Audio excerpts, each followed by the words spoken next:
mâle, en fait, quand il y a une femelle en chaleur, il a tendance à chasser les autres, à mettre des coups de tête aux autres, à embêter tout le monde, quoi.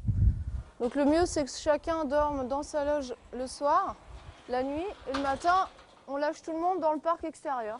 Une idée originale de sortie pour ce week-end, la visite des coulisses du zoo de Douai-la-Fontaine.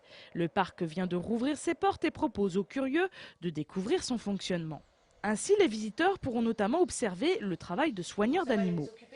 Gwenaëlle Marchand travaille au zoo de Douai depuis 2 ans. Elle est polyvalente et aujourd'hui, elle s'occupe de nettoyer le bâtiment des Saïméris, petits singes d'Amérique du Sud. Donc on nettoie tous les jours.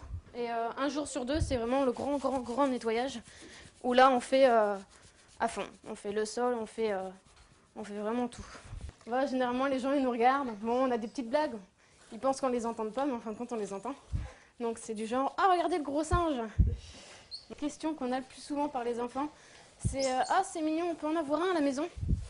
Donc à ce moment-là, on leur explique que c'est des animaux qui sont menacés et qu'il ne faut pas les avoir à la maison, qu'ils sont malheureux, que c'est des animaux qui vivent en groupe ici, de toute façon, en famille.